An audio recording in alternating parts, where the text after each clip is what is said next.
Bonjour à tous, et aujourd'hui la dernière partie du redéballage de la boîte de base avec les cartes neutres. Et je vais faire que les cartes neutres, pas les cartes traîtrises, je sais pas, je trouve que quand je joue, que je construis un deck en général, je prends une carte faiblesse au hasard, je la mets dans le deck, je la regarde pas et je la découvre en cours de partie. Quand je suis chanceux, je la découvre lors du mulligan et donc je sais à quoi m'attendre pendant la partie. Et quand j'ai pas de chance, je la découvre au moment où elle m'arrive dans la main. Donc des fois je sais que j'ai une traîtrise qui peut me faire perdre toutes mes ressources. Des fois j'amasse des ressources en prévision du tour suivant et là je me rends compte que je dois défausser toutes mes ressources. Voilà, donc uniquement les cartes neutres. Enfin les cartes joueurs neutres, non faiblesse. On commence par le couteau. Alors, c'est un soutien qui occupe un emplacement de main, qui coûte 1, qui est une action combattre, vous gagnez plus 1 en force pour cette attaque. Ou, pour une action, défausser le couteau, combattre, vous gagnez plus 2 en force pour cette attaque inflige plus 1 dégât. Alors le couteau, c'est l'arme la plus basique qui soit, parce que son action régulière, celle qu'on peut réutiliser, fait gagner plus 1 en force, mais ne fait pas infliger plusieurs dégâts. Et si vous voulez infliger plus 1 dégât, vous avez sa deuxième option. Là, vous avez plus 2 en force, mais vous défaussez votre couteau. Donc le couteau, c'est l'arme la plus basique. Moi, je l'ai inclus dans mes tout premiers decks, je pense, quand j'ai acheté la boîte, que j'ai monté les decks conseillés pour la première partie, que j'ai commencé comme ça. Mais je dirais qu'une fois que j'ai eu mon deuxième exemplaire de la boîte de base, je n'ai plus jamais utilisé le couteau, pour autant que je me souvienne. Parce qu'il faudrait vraiment... les gardiens ont des armes de gardien. Les armes de gardien sont selon moi les meilleures. En tout cas les plus simples d'utilisation. La machette est géniale. Les truands vont avoir des armes qui vont avoir de petits défauts. Mais bon, je crois que j'en avais parlé déjà, par exemple le cran d'arrêt. Les mystiques ont leur sort. Dans la boîte de base, ils ont déjà le flétrissement. Depuis, ils ont eu, comme autre arme, ils ont eu le champ de mort, ils ont eu éclat du néant, ils ont aussi les atamés spirituels. Les survivants ont la batte de baseball, ils ont la hache d'incendie. Bon, le vieux fusil rouillé, ok. Je sais plus si c'est le tout dernier pack, le nom secret, ou si c'est dans un qui va venir, il y a le fendoir ou hachoir à viande, j'ai plus Meat Cleaver de mémoire en VO. Enfin bref. Et les chercheurs. Alors c'est vrai que moi les chercheurs, je les ai jamais joués dans une situation où ils devaient se battre. Et si vraiment ils ont besoin de se battre, ils ont le pouvoir de l'esprit pour se battre avec leur intelligence. Ils ont J'ai un plan. Ils ont aussi quelques cartes, me semble-t-il. Enfin bon, ils ont quelques cartes qui vont faire de la défausse ennemie, qui vont permettre d'annuler une pioche de cartes du deck de rencontre, etc. Bon bref, le couteau c'est super basique. Si vous n'avez que ça, vous le prenez, mais sinon moi je trouve c'est très mauvais. Alors il y a une petite exception éventuellement. Si vous jouez un deck William Yorick, vous utilisez la deuxième action, celle qui fait défausser le couteau, vous arrivez à vaincre votre ennemi avec ça. Comme l'ennemi est vaincu, vous pouvez rejouer le couteau depuis votre défausse. Mais bon, c'est assez spécifique. Alors, à noter, dans la boîte L'héritage de Dunwich est sorti le Kukuri, qui est un soutien qui coûte 2, qui occupe un emplacement de main, et qui a comme action combattre, vous gagnez plus 1 en force pour cette attaque. En cas de réussite, vous avez le droit de dépenser une action supplémentaire pour infliger plus 1 dégât lors de cette attaque. Donc la différence entre le couteau et le Kukuri. Le Kukuri coûte plus 1. Et ce qui se passe, c'est que avec les deux, vous allez faire un test pour combattre avec plus 1 en force. Si vous réussissez, vous infligez un dégât. Dans le cas du couteau, si vous voulez infliger un deuxième dégât, vous allez devoir faire une autre action de combat. Donc vous allez dépenser une action, faire un combat, faire un deuxième test, et si vous réussissez le deuxième test, vous devez faire le deuxième dégât. Le Kukuri vous dit, une fois que vous avez réussi une action de combat qui a infligé un dégât, il vous suffit de payer une deuxième action pour infliger un deuxième dégât. Autrement dit, le couteau, vous avez besoin de réussir 2 tests successifs pour faire 2 dégâts. Avec le Kukuri, vous avez besoin de faire un test et ensuite de dépenser une deuxième action. Même nombre d'actions, mais avec le Kukuri, il suffit de réussir un test. Bon. Par contre, le Kukuri n'a pas la capacité, n'a pas l'action défausse pour combattre avec plus 2 en force. Voilà. Donc si vraiment je devais jouer le couteau, enfin si vraiment je devais jouer une arme aussi basique que le couteau, je choisirais plutôt le kukuri. À moins de jouer encore une fois William Yorick et de me dire je vais faire fonctionner mon deck sur l'idée je défausse le couteau pour tuer mon ennemi et hop je récupère mon couteau. Mais bon, William Yorick il a d'autres cartes à récupérer, précieux souvenirs, manteau de cuir, certains apparemment le font avec le flic en patrouille, etc. Ça. Du coup, même pour William Yorick, le couteau me semble assez peu intéressant. Carte suivante, la lampe torche, un soutien qui coûte 2, qui occupe un emplacement de main, qui est objet et outil, qui a 3 provisions. Pour une action, on dépense une provision, on enquête, le lieu perd 2 de valeur occulte pour l'enquête. Alors c'est un grand classique, c'est encore utilisé, alors plus ou moins ça dépend des decks. Moi le deck Roland Banks avec lequel je fais la campagne de Carcosa, je crois qu'il a un exemplaire de la lampe torche, en prévision des fois où j'arrive pas à récupérer d'indices avec preuve ou avec scène de crime ou avec la capacité de Roland. Mais donc c'est encore très utilisé. Ça dépend évidemment de comment on joue. Moi quand je joue un chercheur, je lui mets jamais de lampe torche. Quand je joue en duo, j'ai toujours un chercheur ou en tout cas un investigateur qui est très bon en enquête. Du coup en duo, j'utilise jamais la lampe torche. Mais en solo, oui. Ou si éventuellement je fais une partie à 3 ou 4, il est possible qu'un des deux que le troisième investigateur ou le quatrième investigateur ait un rôle de soutien avec une lampe torche. Donc c'est très bien, c'est une enquête et votre lieu a -2 de valeur occulte. Alors, petit rappel, si le lieu a -2 de valeur occulte, c'est-à-dire que la difficulté est diminuée de 2, et quand on fait un test pour le réussir, il suffit d'avoir autant que la difficulté. Donc vous avez votre capacité, mettons vous faites une enquête à 4, vous piochez votre jeton, 5-4, 4-4, vous êtes ramené à 0. Et même si vous aviez 3, vous piochez un -4, ça vous fait normalement -1, mais c'est ramené à 0. Là vous comparez avec la difficulté. La difficulté c'est la valeur occulte du lieu. Si vous avez utilisé votre lampe torche, elle est baissée de 2. Si la difficulté est de 0, comme le modificateur ne peut pas vous emmener en dessous de 0, eh ben vous réussissez. Donc la lampe torche, elle vous garantit un succès automatique, sauf si vous piochez l'échec automatique bien sûr, sur les lieux qui de base ont une valeur occulte de 1 ou de 2. Et même si vous enquêtez sur un lieu qui a une valeur occulte de 3, bah maintenant la valeur occulte est de 1. Si c'était 4, c'est 2. Donc la lampe torche est très bon. Bon, il n'y a que 3 utilisations, donc il faudra quand même essayer de ne pas les utiliser n'importe comment. A noter qu'il y a des cartes qui redonnent des provisions. De mémoire, il y a l'aventurier et il y a au moins un exemplaire de la carte qu'on verra après, de la planque. Alors planque, c'est un événement qui coûte 0, très ravitaillement, et qui dit vous gagnez 3 ressources. Ben voilà, l'action de base, l'action standard, c'est vous prenez une ressource pour une action, ben là vous jouez une carte, ça vous donne 3 ressources, donc c'est bien. C'est quelque chose que j'inclus très fréquemment dans mes decks. En général, je finis par le remplacer, mais par exemple dans un deck gardien, je vais mettre planque pour qu'il gagne 3 ressources, et plus tard je vais remplacer ça par toujours sur ses gardes qui coûte 0 et qui me permet en une action de jouer 3 soutiens en réduisant pour chacun le coût de 1. Donc toujours sur ses gardes, ça me permet de réduire les coûts de 3 au lieu de gagner 3 ressources, et en plus ça me permet de poser 3 soutiens en même temps. Sinon, je sais pas, dans un deck truand, ça pourrait être remplacé par jour de paix ou par... je sais plus, le nom m'échappe, gagner le gros lot, la carte qui coûte 5 et qui fait gagner 10 ressources au niveau 2, ou qui coûte 3 et qui fait gagner 10 ressources au niveau 4. Donc du gain de ressources, c'est très bien. Dans le pack du sang sur l'autel, on a la version de niveau 2. Alors la différence, 2 XP de plus, et on pioche une carte en plus. Bon, j'ai jamais utilisé les versions améliorées de planque. Moi, je prends le niveau 0 ou je prends une autre carte. Dans le pack Le Masque Blême, il y a la planque de niveau 3. Qu'est-ce que ça dit ?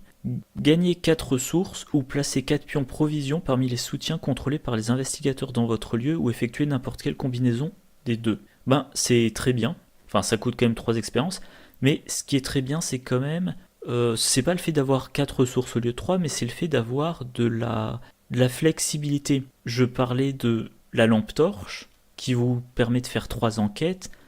Avec la planque, potentiellement, vous rajoutez 4 provisions dessus, vous pouvez faire 4 enquêtes supplémentaires avec votre lampe torche. Voilà, j'ai fait une recherche sur toutes les cartes qui incluent le mot provision. Par exemple, en gardien, vous avez l'aventurier. Bon, l'aventurier, il a 3 provisions et il vous permet de mettre des provisions ou des munitions sur d'autres soutiens. Alors, ça sera un petit peu bizarre d'utiliser la planque pour mettre des provisions sur l'aventurier pour transférer les provisions de l'aventurier sur autre chose, mais c'est-à-dire que vous pouvez utiliser la planque pour recharger l'aventurier pour qu'il recharge vos armes en munitions. Je ne l'ai jamais utilisé, ça me paraît un peu lourd, mais c'est quand même une possibilité. Posez l'aventurier 3 provisions, vous lui rajoutez 4 provisions, et tout d'un coup il est capable de rajouter 7 munitions à votre arme. Bon. Vous avez le kérosène qui a 3 provisions. Chaque provision permet de soigner 2 horreurs parmi les investigateurs et alliés du lieu, donc au total 6. 3 x 2, ben là vous passez jusqu'à 7 x 2. Premier soin, alors on va voir le niveau 3 qui est beaucoup plus intéressant que le niveau 0. Voilà, soignez un dégât et une horreur d'un investigateur ou d'un allié dans votre lieu pour une provision. Ben de base c'est 4 utilisations, là vous pouvez passer à 8. Bon, étrange solution, encore une fois, moi j'évite les spoilers, vous regarderez par vous-même. Nécessaire à empreinte digitale, 3 provisions, à chaque fois vous faites une enquête qui vous permet, si vous réussissez, de découvrir 2 indices. Et ben, avec un nécessaire à empreinte digitale, vous pouvez trouver jusqu'à 6 indices. Avec la planque, vous passez à un maximum de 14. Courage liquide pour du soin d'horreur, outil de crochetage pour plus d'enquêtes avec une très haute valeur de compétences. Contrebande, ça c'est pour en ajouter. Analgésique pour du soin de dégâts. Lampe torche, j'en ai parlé. Pipe pour du soin d'horreur. Thermos pour du soin d'horreur ou de dégâts. Et voilà.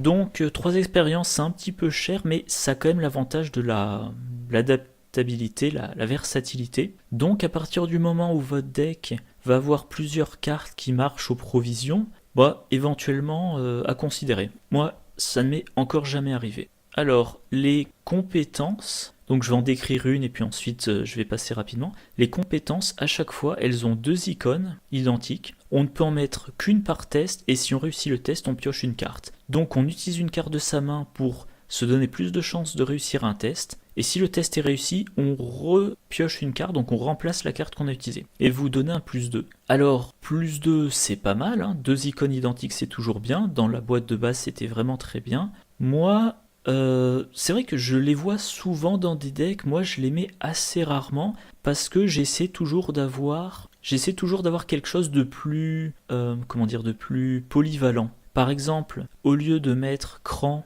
pour me donner plus de en volonté, si je joue un chercheur, je vais lui mettre, le nom m'échappe, je vais lui mettre la compétence qui dit, la compétence avec 3 icônes libres, mais qui nécessite qu'il y ait un indice dans le lieu. Je me dis, un chercheur, il sera souvent dans un lieu avec un indice, et puis j'aurai plus 3 pour le test que je veux. Évidemment, s'il n'y a pas d'indice dans le lieu, je peux pas le jouer, je suis un peu embêté. Mais voilà, avec un gardien, je vais mettre, par exemple, la dernière qui est sortie dans le nom secret, qui me permet d'avoir 1, 2 ou 3 icônes de volonté et autant d'icônes de force en fonction de mes points de vie et mes points de santé mentale restants. Voilà. Mais ça peut tout à fait s'envisager dans certains archétypes. Mintifan, comme elle rajoute des icônes, elle a tout intérêt à jouer des compétences. Si vous jouez Yaotl, il vous donne des bonus en fonction des icônes sur les cartes qu'il y a dans votre défausse, du coup, voilà. Donc ça peut être encore très utile dans certains decks, mais moi, c'est vrai que je l'utilise assez peu. Perception, c'est pour l'intelligence. Maîtrise, c'est pour la force. Dextérité, c'est pour l'agilité. Et courage inattendu, ça c'est un peu le joker. 2 icônes libres, on peut en utiliser qu'un seul par test, mais là, on ne repioche pas de cartes. Bon. Donc, versatilité, mais pas de remplacement. Vous perdez, entre guillemets, une carte de votre main. Gilet pare-balles, un soutien qui coûte 2, 3 expériences, qui occupe un emplacement de corps. Alors les emplacements de corps, c'est encore relativement peu utilisé. Et il vous donne 4 points de vie. Voilà, donc vous le posez et les 4 premiers dégâts que vous prenez, vous les mettez dessus. C'est une carte que je n'ai jamais intégrée. Parce que, en général, j'ai d'autres priorités. Si je joue par exemple un gardien en duo, je vais lui mettre,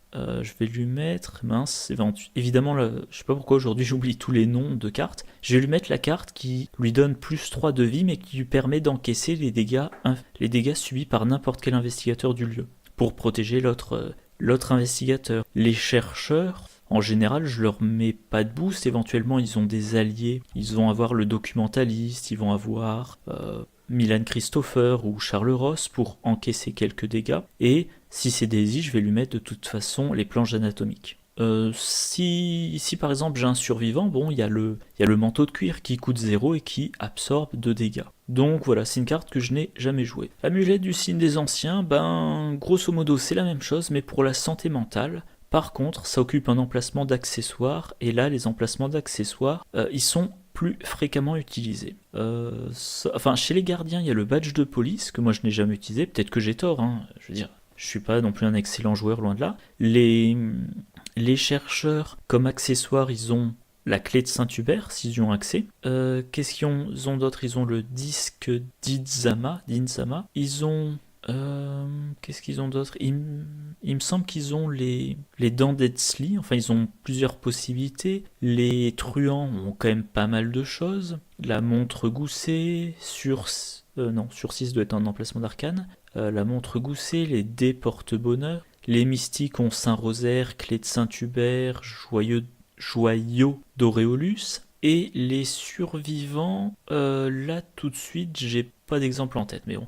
Donc c'est sympathique, mais moi je l'ai jamais fait rentrer. Je sais pas, je pense que quand je mets des cartes à expérience, je me dis comment j'améliore mon deck pour affronter le deck de rencontre et pas qu'est-ce que je mets pour encaisser ce qui me vient du deck de rencontre. Éventuellement, c'est le genre de carte, je sais pas, je pourrais peut-être tester ça dans un deck, dans mon prochain deck Calvin Wright. Je lui mets ça, je lui mets une récup, et quand il est arrivé à 4 dégâts et 4 horreurs, eh ben, je mets tous les dégâts en plus sur le gilet pare-balles, je mets toutes les horreurs en plus sur l'amulette des signes des anciens. Dès que je dois en défausser un des deux, ben je fais une enquête et avec récup, j'essaie de le récupérer, je le rejoue, et comme ça de nouveau je peux encaisser. Mais bon. Donc voilà, c'était les cartes neutres de la boîte de base. Alors si je résume, couteau, éventuellement dans un deck William Yorick, mais je suis pas trop convaincu, je suis certain qu'on peut trouver une meilleure arme pour William Yorick, notamment maintenant qu'il va y avoir le hachoir à viande. Lampe torche, 5 classique. Si je joue en duo, bah, j'ai un investigateur spécialisé dans l'enquête et il en a pas besoin. Mais en solo, en général, mon investigateur va en avoir besoin. La planque, à moins d'avoir un deck qui n'a besoin de quasiment aucune ressource, j'en mets.